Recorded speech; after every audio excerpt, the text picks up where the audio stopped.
14 മാസം നീണ്ട അതിക്രമങ്ങൾക്ക് താൽക്കാലിക അറുതി കുറിച്ച് ലെബനനിൽ ഹിസ്ബുള്ളയുമായി ഇസ്രായേൽ പ്രഖ്യാപിച്ച വെടിനിർത്തൽ ഇന്നലെയാണ് പ്രാബല്യത്തിൽ വന്നത്.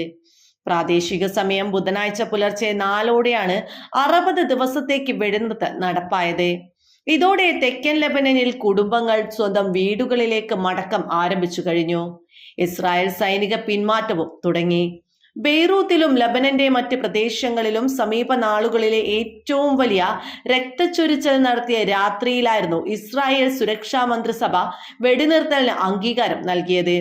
തെക്കൻ ലബനനിൽ ഇസ്രായേൽ സേന നിലയുറപ്പിച്ച ഭാഗങ്ങളിൽ പ്രവേശിക്കരുതെന്നും ഒഴിഞ്ഞുപോകാൻ ഉത്തരവിട്ട ഭാഗങ്ങളിലേക്ക് പൗരന്മാർ മടങ്ങിയെത്തരുതെന്നുമടക്കം ഉപാധികളോടെയാണ് വെടിനിർത്തൽ. ലബനൻ ഇസ്രായേൽ അതിർത്തിയിൽ നിന്ന് 28 കിലോമീറ്റർ അകലെ ഒഴുകുന്ന ലിറ്റാനി പുഴയുടെ വടക്ക് ഭാഗത്തുള്ള ഹിസ്ബുള്ള പോരാളികൾ പിൻവാങ്ങണമെന്നും ഉപാധിയുണ്ട്.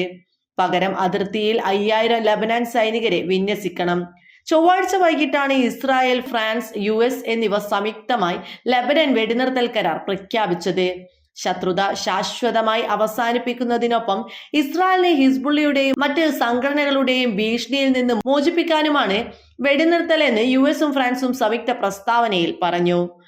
അതേസമയം ബുധനാഴ്ച പുലർച്ചെ പ്രാബല്യത്തിൽ വരുന്നതിന് 4 മണിക്കൂർ മുൻപ് കുടിയൊഴിപ്പിക്കൽ ഉത്തരവിറക്കുകയും 1 മണിക്കൂർ മുൻപ് വ്യോമാക്രമണം തുടർന്നും ലബനനിൽ ഭീതി വിതച്ചായിരുന്നു ഇസ്രായേൽ താൽക്കാലിക വെടിനിർത്തൽ.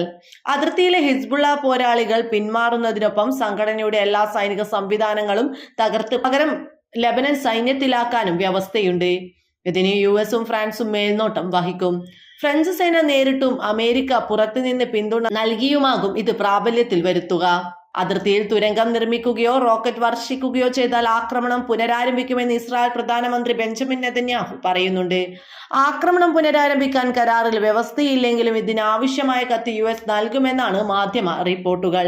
പക്ഷേ എന്തൊക്കെ പറഞ്ഞാലും ഹിസ്ബുള്ളയുടെ ആക്രമണത്തെ നേരിടാനുള്ള ശക്തി ഇസ്രായേലിന് ഇപ്പോൾ ഇല്ല എന്നതാണ് സത്യം. അതുകൊണ്ട് തന്നെയാണ് ഇങ്ങനെയൊരു വെടിനിർത്തലിന് നെതന്യാഹു സമ്മതം മൂളിയതും. കാരണം നെതന്യാഹുവിന് വ്യക്തമായി അറിയാം, ഹിസ്ബുള്ളയുമായുള്ള യുദ്ധം മുന്നോട്ടു പോയാൽ അത് ഇസ്രായേലിന്റെ അന്ത്യത്തിലേക്ക് കടക്കൂ എന്നത്.